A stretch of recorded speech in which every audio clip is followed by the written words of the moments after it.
그 길이 바로 십자가의 길입니다. 십자가의 길은 영광의 길입니다. 그러나 또 십자가의 길은 고난의 길입니다. 고난과 영광이 동시에 우리 앞길에 놓여있는 것입니다. 오늘 본문 1절에 보면 그 말씀을 하십니다. 내가 너희와 라오디게에 있는 자들과 무릇 내 육신의 얼굴을 보지 못한 자들을 위하여 얼마나 힘쓰는지 너희가 알기를 원하노니. 이 말은 지금 바울의 비장한 승명으로 이 편지를 쓰고 있습니다. 내가 바울이 말합니다. 너희와 라오디게에 있는 자들과 이렇게 표현합니다. 지금 골로새에 있는 성도들, 그 다음에 라오디게에 있는 성도들을 향해서 말씀하십니다. 라오디게는 어떤 교회였습니까? 우리가 계시록 3장 14절부터 21절까지 라오디 교회에 대해서 말씀을 하십니다. 그 라오디 교회 성도들에게 하나님께서 말씀하시는데 아멘이요 충성되고 증인된 말씀으로 우리에게 주시는데 그 말씀의 핵심은 무엇입니까? 너희는 지금 이제 덥지도 아니고 차갑지도 아니하구나 라고 하면서 책망하는 말씀이 나옵니다. 사실 그 당시 라오디 교회는 덥지도 않고 차갑지도 않는 그런 미지근한 신앙생활을 하고 있을 때입니다. 그때의 그 말씀을 통해서 너희가 미지근하면 내 입에서 토해 내치리라 이렇게 말씀하십니다. 그러면서 라오디 교회에 엄한 말씀을 주십니다. 그러면서 더 나가서 그 말씀의 핵심 속에서 내가 문 밖에 있어서 문을 두드리는 누구든지 내 음성을 듣고 문을 열면 내가 그 입에 들어가 그로 더불어 먹고 그는 나로 더불어 먹으리라. 예수와 함께 사는 것만이 이 고난의 삶에서 벗어날 수 있는 것이고 뜨거운 신앙으로 하나님 앞에 영광을 돌릴 수 있다라고 하는 말씀입니다. 이 에바브라는 골로새 교회 담임 목사입니다. 그런데 라오디 교회가 에바브로 골로새 교회하고 그렇게 멀지 않은 거리에 있습니다. 그러니까 골로새 교회뿐만 아니라 라오디 교회에게도 친분이 있었던 것이죠. 그 히에라볼리라고 하는 그 교회가 있는데 그 교회도 골로새 교회에서 그렇게 멀지 않았습니다. 그래서 이 에바브라가 거기까지 다 교제의 삶을 살고 있었는데 바울이 이제 그 고백을 합니다. 내가 너희와 라오디게에 있는 자들과 무릇 내 육신의 얼굴을 보지 못한 자들을 위하여 이렇게 표현합니다. 내 육신의 얼굴을 보지 못한 자들이 많습니다. 골로새 교회의 성도들도 바울을 보지 못한 사람도 있지만 라오디 교회나 히에볼리 교회는 더욱더 바울을 한 번도 보지 못했던 그 사람들입니다. 그런데 그들을 위해서 내가 얼마나 수고했는가를 너희들이 알아야 된다. 이것을 말씀하십니다. 지금 바울은 복음을 전하다 오기에 갇혔습니다. 이 복음을 전하는 길이라고 하는 것은 영광의 길만이 아닙니다. 고난의 길이 뒤따르는 것입니다. 여러분 지금 이 꽃이 참 식물이 아름다운데 이 식물이 지금 20년 동안 우리 교회 역사를 증거해주고 있습니다. 때로는 거의 죽을 뻔했기도 했는데 또다시 살아나고 20년 동안 우리가 같이 다니는 이 식물입니다. 이 식물은 우리 교회 역사를 너무나도 잘 알고 있어요. 나는 가리라. 이 찬송은 지금 이 꽃이 우리에게 배변해주고 있는 거예요. 우리가 주의 길을 가는 데는 숨떨지만 않다고 하는 거예요. 참 어려움이 많습니다. 그럼에도 불구하고 우리는 그 십자가의 길을 갑니다. 고난의 길을 갑니다. 바울이 지금 그 고난의 길, 십자가의 길을 자기가 자원해서 갑니다. 그 로마 옥중에서 그 서신을 띄울 때도 그의 심정에는 그리스도의 사랑에 불이 붙어 있었습니다. 그래서 그들을 생각할 때마다 내 얼굴을 알지 못하는 너희들에게도 이 사랑을 전하기를 원한다고 이렇게 고백하고 있습니다. 여러분 평탄한 때는 우리가 신앙의 그 깊이를 알 수가 없습니다. 그런데 어려움을 당해보면 압니다. 이스라엘 백성들이 그 바빌론이라는 큰 나라의 1차, 2차, 3차 침공을 받습니다. 2차 침공을 받을 때 그때 여호와긴 왕이 체포되어서 포로로 잡혀갑니다. 그때 포로로 같이 잡혀갔던 선지자가 있었는데 에스겔이라고 하는 선지자입니다. 그는 제사장의 아들로 태어났습니다. 25살 청년 때에 포로로 잡혀갑니다. 포로로 잡혀가서 그곳에서 5년 동안 포로 생활합니다. 이 포로 생활이라고 하는 것은 우리 지금 어르신들은 잘 기억하실 거예요. 일제 36년사를 지내고 겪어본 분들은 잘 압니다. 일본 사람들이 얼마나 우리에게 어려움을 줬는가를 잘 알아요. 실제로 보면서 체험을 했죠. 저희 아버님 시대에는 다 그 체험을 했습니다. 그 포로 생활이라고 하는 것이 얼마나 어려운가를 누구나 다 잘 압니다. 그런데 그 포로 생활을 5년 동안 그 청년이 이제 바벨론에 잡혀가서 포로 생활합니다. 그때 같이 잡혀갔던 그 사람이 다니엘이라고 하는 그 다니엘은 그래도 그곳에서 고위 관직에 있어서 이런 어려움은 없었지만 에스겔은 아주 가서 자격분 노동자로서 이 생활했기 때문에 너무나도 힘든 시간들을 보냈습니다. 5년이 지났을 때 하나님께서 그랄강가에서 하나님께서 에스겔을 부르십니다. 부르면서 하늘문을 활짝 열어놓고 에스겔에게 환상을 보여주는 거예요. 비전을 보여주는 거예요. 꿈을 보여주는 것이에요. 여러분, 우리가 신앙생활은 어려울 때에 하나님께서 하늘문을 열어주시는 줄 믿습니다. 힘들고 어려우고 지쳐 있을 때 하나님께서 내가 너와 함께 하지 않냐, 이것을 보여주는 것이죠. 지금 비바람이 앞길 막아도 우리 고난의 길을 갈 때에도 하나님께서 우리를 외면하지 아니하셨다라고 하는 것이죠. 오히려 그때 하나님께서 우리와 함께 하시는 것을 우리가 경험하게 되었다고 하는 것입니다. 에스겔도 역시 마찬가지였습니다. 그 앞에 하늘문이 열리는 것을 그는 경험을 했습니다. 우리가 이 신앙생활하면서 하늘문이 열린다고 하는 것은 매우 중요한 것입니다. 하늘문이 열려야 내가 하늘의 뜻을 알고 하늘의 비밀을 압니다. 하늘의 뜻을 알고 하늘의 비밀을 알아야 하나님 앞에 충성하고 하나님 앞에 헌신하게 되는 줄 믿습니다. 에스겔에게 에스겔서 1장 1절부터 3절까지 말씀이고 2절에 그 말씀을 하십니다. 5년 동안 후에 이 하나님의 역사가 이루어지는데 그 3절에 보면은 제사장의 아들 에스겔에게 하나님의 말씀이 특별히 임하니라 이런 표현을 씁니다. 하나님의 말씀이 특별히 임하는 것입니다. 하늘문이 열리면 하나님의 말씀이 그에게 임한다고 하는 것입니다. 내 심령 속에 하나님의 말씀이 임하고 우리 교회에 하나님의 말씀이 임하게 되면 그때부터 하나님의 말씀에 순종하며 살아갑니다. 여러분, 예수 믿는 사람은 복잡하게 사는 사람이 없습니다. 단순하게 사는 사람이 예수 잘 믿는 사람이에요. 하나님의 말씀이 떨어지면 그대로 순종하며 사는 사람이 예수 잘 믿는 사람이에요. 예수 잘 믿는 사람은 복잡하지가 않습니다. 사고가 복잡하지 않아요. 생각이 복잡하지 않습니다. 마음이 복잡하지 않아요. 단순합니다. 예수 잘 믿는 사람일수록 말씀에 순종하며 살기 때문에 단순합니다. 하나님 말씀하시면 예하고 아니오가 없습니다. 예하고 순종하고 나가는 것이에요. 예수 잘 믿는 사람이에요. 에스겔에게 그 말씀이 임한 것입니다. 특별히 에스겔에게 그 말씀이 주어지는데 사도행전 에스겔서 47장에 보면 성전에서 나는 물에 대한 말씀이 있습니다. 성전에서 나는 물이 이제 그 동쪽에서부터 물이 흘러서 이제 흘러서 갑니다. 그때 에스겔이 가서 보니까 이제 무릎이 차고 또 가서 보니까 발목이 차고 무릎이 차고 허리가 차고 그 다음에 이제 건널 수 없는 그 강으로 큰 강이 되어서 그 물이 흘러갑니다. 그런데 그 성전에서 나는 물을 통해서 모든 것이 다 살아납니다. 갯벌이 살아나고 황무지가 살아나고 모든 식물이 살아나고 어류가 살아나고 오늘날도 역시 마찬가지입니다. 하나님의 말씀이 임해야 삽니다. 사람도 이제 그 초목이 있는 곳에 사람이 사는 것이잖아요. 황폐한 곳에 사람이 살 수가 없습니다.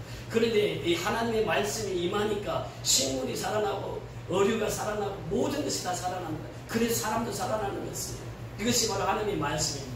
그래서 에스겔에게 임한 하나님의 말씀이 선포되어질 때 모든 초식물뿐만 아니라 사람까지도 이 말씀을 통해서 살게 되었다라고 하는 것입니다. 그래서 히브리서 기자는 그렇게 말하죠. 하나님의 말씀은 살았고 운동력이 있습니다. 좌우의 날선 어떤 것보다도 예리하여 우리 혼과 영과 골수를 찔러 쪼개기까지 하며 이 말씀을 주신 것입니다. 그 말씀을 통해서 하나님 역사를 이루었습니다. 오늘날도 역시 마찬가지입니다. 에스겔 시대에만 그 말씀이 임한 것이 아니고 오늘날도 하나님의 말씀이 임하면 그대로 순종하면 말씀대로 역사가 이루어지는 줄 믿습니다. 그리고 그 말씀을 증거하기 위해서 하나님은 능력을 배양하십니다. 능력을 주십니다. 오늘 우리 휘장이 다시 바뀌었습니다. 이게 항상 우리가 보는 말씀이 오직 성령이 너희에게 임하시면 너희가 무엇을 받는다고요? 권능을 받아요. 능력을 받아요. 다이나마이트는 무엇입니까? 힘, 능력을 말하고 있습니다. 하나님께서 복음을 주시고 그 복음을 전하기 위해서는 능력을 더하신다고 하는 것입니다. 에스겔에게 그 능력을 더하셨습니다. 그래서 에스겔서 37장에 그 마른 뼈 환상에 대한 말씀이 나옵니다. 그 마른 뼈를 보면서 이제 에스겔에게 하나님께서 말씀하시는 거예요. 에스겔아 에스겔아 너희가 이 마른 뼈가 능히 살겠느냐 이렇게 물어보니까 에스겔이 정답을 합니다. 나는 잘 모르겠는데요. 누구만 아신다고요? 주께서는 아시나이다 그래요. 주님은 아십니다. 그러니까 에스겔이 정답을 말씀하시는 것이죠. 그 에스겔뿐만 아닙니다. 욥도 그렇게 고백합니다. 나의 가는 길을 나는 알지 못하나 누구는 아신다고요? 오직 그가 아시나니. 내 인생에 가는 길을 누가 아신다고요? 나는 알지 못해요. 그런데 우리 하나님은 아신단 말이죠. 그러니까 하나님은 정확히 아시는 분이에요. 에스겔에게도 그렇게 말씀하십니다. 내가 이 뼈들이 능히 살겠느냐 그랬더니 에스겔이 하는 말이 나는 잘 모르겠는데요. 하나님은 다 아시잖아요. 하나님은 다 아시고 지금도 역시 마찬가지. 하나님은 다 아시는 거죠. 그러면 내가 시키는 대로 해봐라. 그리고 하나님 말씀하시는 거예요. 너 뼈들에게 명하라. 뼈들이 명하니까 뼈들이 연락하는, 그 뼈들이 서로가 맞춰지는, 짝을 맞추는 거예요. 그리고 이제 그 살이 차도록 명하라 그러니까 또 살이 차는 거예요.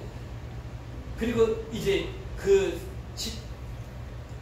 사람이 되었는데 숨을 쉬지 않아요. 그러니까 그의 생기를 불어넣어라. 생기를 불어넣으니까 숨을 쉬었다. 생기는 무엇입니까? 성령을 말합니다. 성령을 통해서 그 죽은 영혼이 살아나는 것입니다. 이것을 보고 이제 에스겔이 깨달은 것이 무엇입니까? 아, 하나님의 전능하심을 깨닫게 되는 것이죠. 그의 마른 뼈는 이스라엘 백성들을 말하는 것이고, 그 마른 뼈들이, 그렇게 마른 뼈들이 있었는데 그 속에 생기가 들어가니까, 성령이 들어가니까 그 뼈들이 살아나는 그 광경을 능력으로 보여주신 것이죠. 이것이 하나님의 능력이에요. 오늘날도 역시 마찬가지입니다. 하나님의 능력은 한이 없어요. 사람의 능력은 제한이 됩니다. 그러나 하나님의 능력은 한이 없습니다. 무한대의 능력을 베푸시는 분이 하나님의 능력이에요. 그래서 우리가 이 선교연합교회가 한 일들을 보세요. 우리가 짧은 시간 동안 하나님께서 어떻게 역사하셨는지를 우리는 다 경험하고 체험했습니다. 불과 2년 전만 해도 우리가 예배 처소가 없어서 천막에서 예배드렸어요. 그런데 1년 만에 양곤 선교연합교회를 하나님 세우게 하셨습니다. 그러면서 또 경일로카, 또 가찬 선교연합교회, 이제 9월달 되면은 이제 또 도선교회를 세우러 갑니다. 이 짧은 시간 동안 하나님이 일하시는 것을 우리는 볼 수 있어요. 그 누가 하셨다고요? 성령님이 하신 거예요. 성령님께서 우리를 통해서 일하신 거예요. 그러니까 우리가 하나님을 섬기는 것은 그 성령의 능력에 사로잡혀야 된다고 하는 것이에요. 바로 그 말씀이 오늘 본문에 또 2절에 나오는데, 2절에 보면요, 이는 그들로 마음의 위안을 받고 이렇게 표현합니다. 마음의 위안을 받는다고 하는 것은 무엇입니까?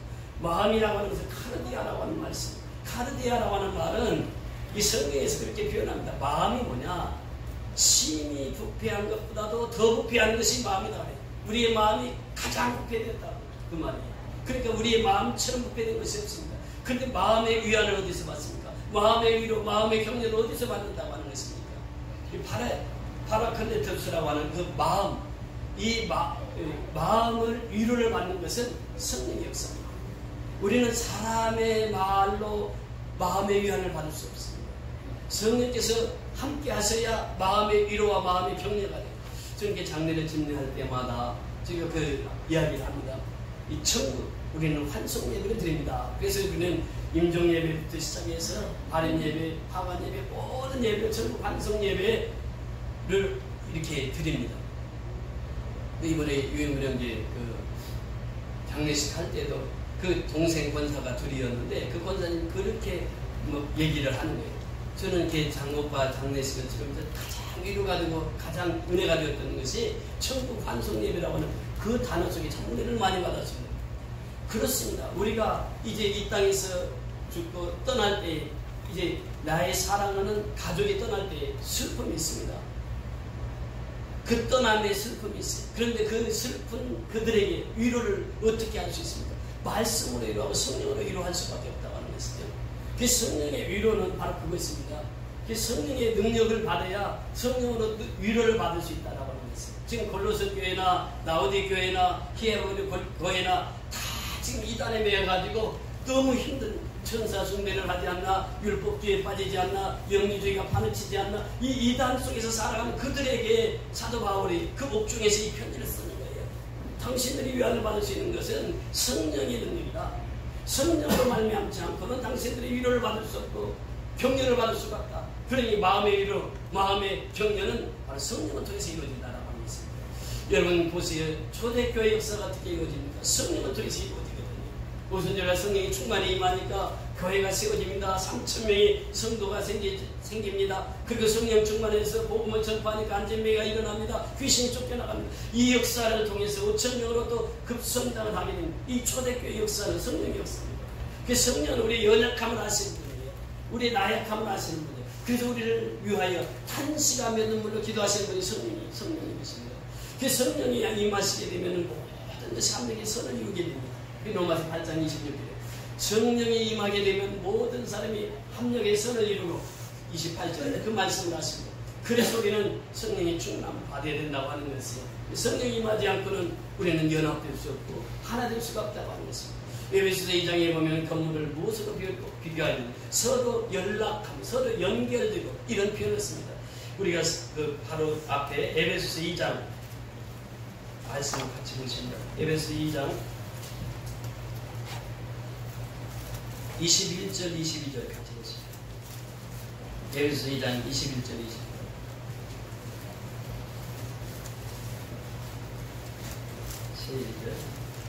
그의 안에서 건물마다 서로 연결하여 주 안에서 성전이 되어가고 너희도 성령 안에서 하나님이 거하실 처소가 되기 위하여 그리스도 예수 안에서 함께 지어져 가느니라. 자, 여기 보세요. 그의 안에서 건물마다 서로 어떻게 한다고요? 연결하여 이렇게 변합니다. 여러분, 이 교회는 서로 연결되어 있습니다. 따로가 아닙니다. 우리 벽돌로 이 벽지를 붙이는데 지난주일에 정말 하나님의 은혜였죠. 아침 7시부터 와가지고 저녁 7시 20분까지 했습니다.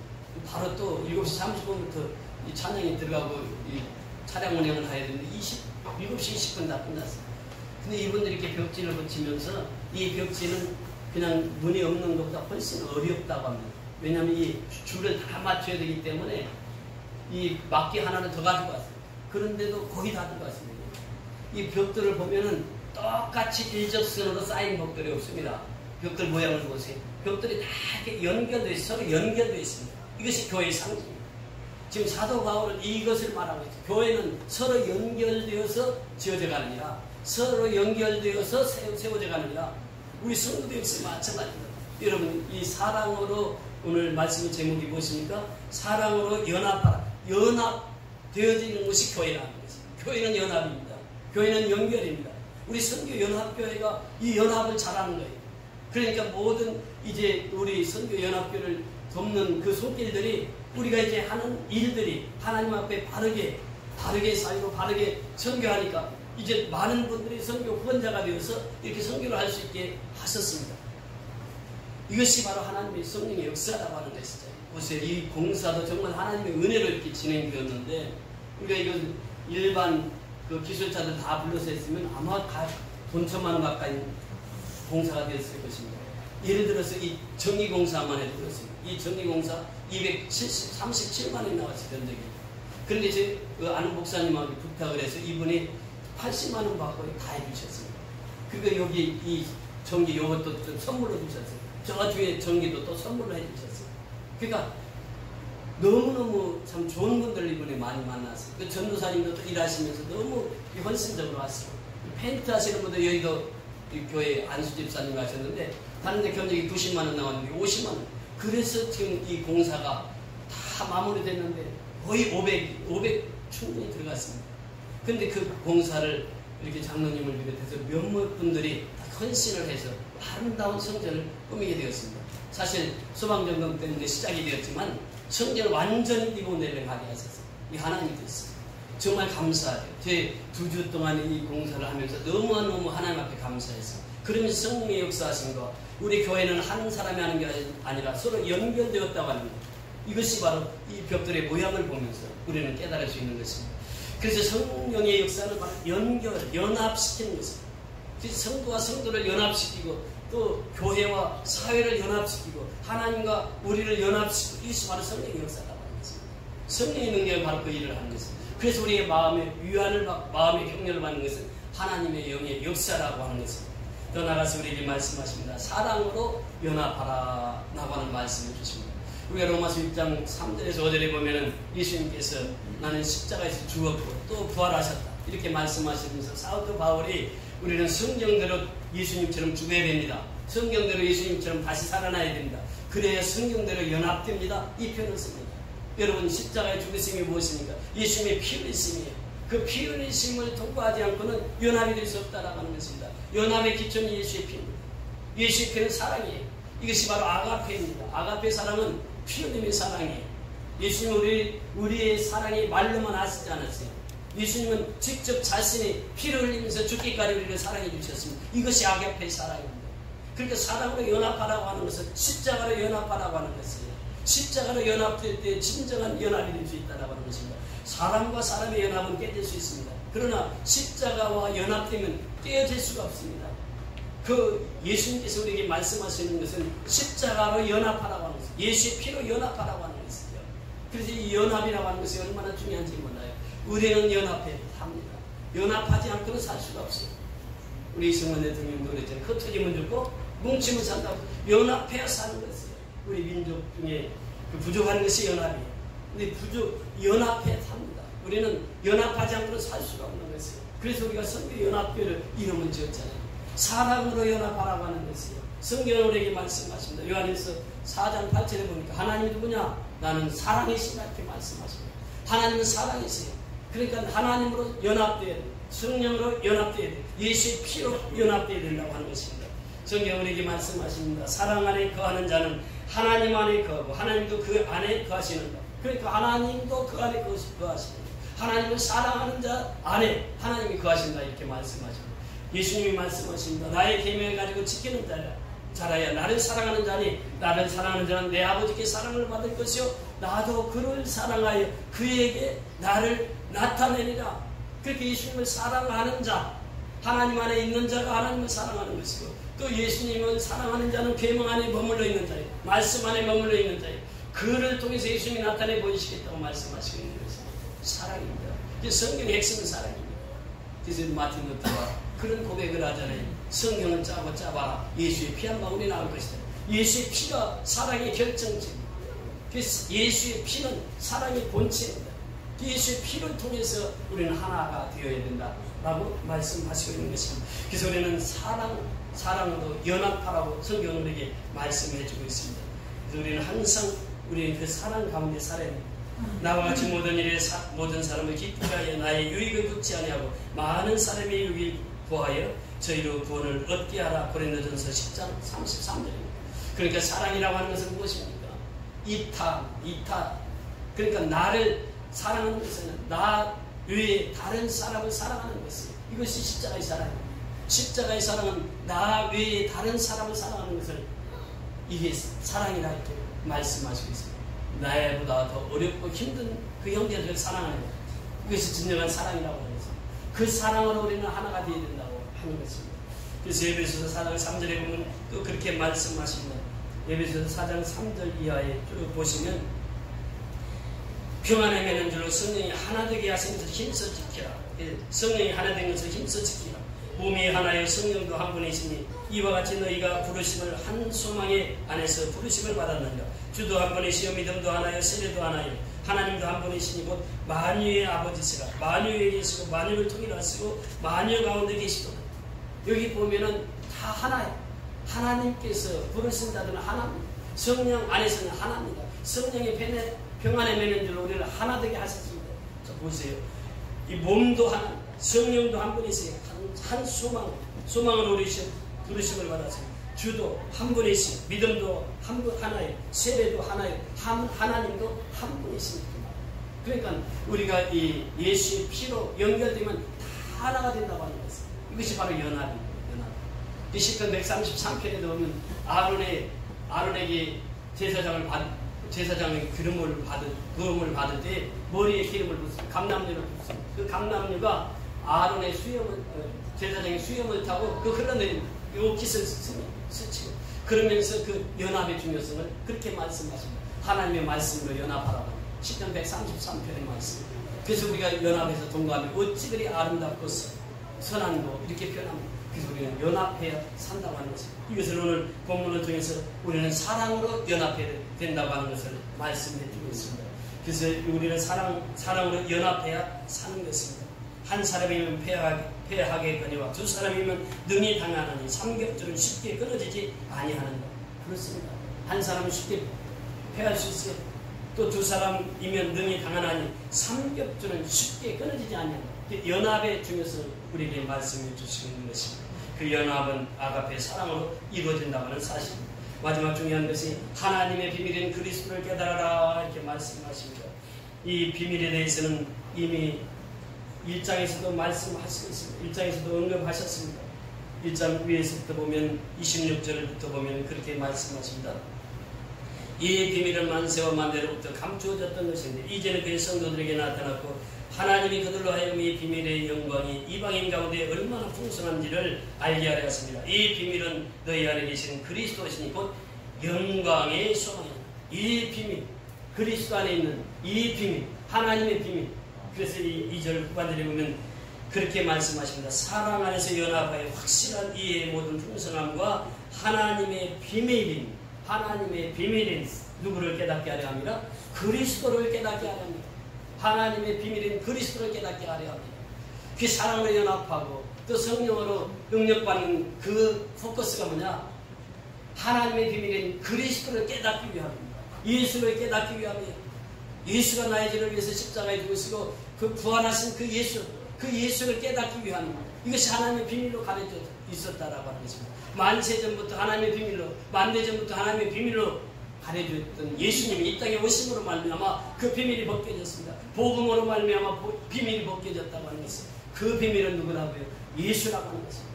그 예수를 보고 살라 이렇게 말씀하십니다. 그래서 오늘 이 비밀은 그리스도를 깨달아라. 그래서 성령의 능력과 또 사랑으로 연합하는 그 핵심은 바로 예수 그리스도의 비밀이신 예수 그리스도, 하나님의 비밀이신 그리스도를 깨닫기 위함이라 이렇게 말씀하시겠습니다. 그래서 우리는 날마다 성경 속에서 예수가 나를 위해서 죽으시고 그분이 나를 위해서 다시 살아나신 분이 예수예요. 그 예수를 우리는 땅끝까지 전파해야 할 사명이 있습니다. 그래서 우리가 또 9월 1일부터 5일까지 미얀마 선교를 갑니다. 왜 갑니까? 지금 이제 10차 선교가 됩니다. 계속해서 이 복음은 전해야 되고 선교는 해야 되기 때문에 하나님이 명하셨기 때문에 그러므로 너희 가서 모든 족속으로 제자를 삼으라고 명령하셨기 때문에 우리는 또 가게 되는 것입니다. 이번에 도순교회가 이제 헌당 예배를 드리게 됩니다. 지난주에 이제 그 우물을 팠습니다. 우물이 잘 나오고 있습니다. 지금까지 우물이 없어서 그래서 목사님이 기거를 할 수가 없는 거예요. 살 수가 없는 것이죠. 물이 있어야 살잖아요. 성전을 다 짓고 또 우물도 다 파서 이제는 이제 목사님이 거기서 주무실 수 있고 또 그곳에서 살면서 복음을 전하게 되었습니다. 정말 하나님의 은혜요, 하나님의 축복입니다. 우리는 이 그리스도의 비밀, 즉 하나님의 비밀인 그리스도를 전하기 위해서 우리는 이 자리에 앉아 있는 것이요, 이 자리에서 하나님께 신령과 진정으로 예배드리는 것이요, 이 비밀을 모든 사람에게 깨닫게 하는 그날까지 우리는 열심히 하나님 앞에 충성하고 헌신하고 봉사하는 아름다운 성도의 삶이 되어야 될 줄 믿습니다. 이 비밀을 전파하는 저와 여러분이 될 수 있기를 주의 이름으로 축원을 드립니다. 우리 다 같이 일어나셔서 초청 찬송.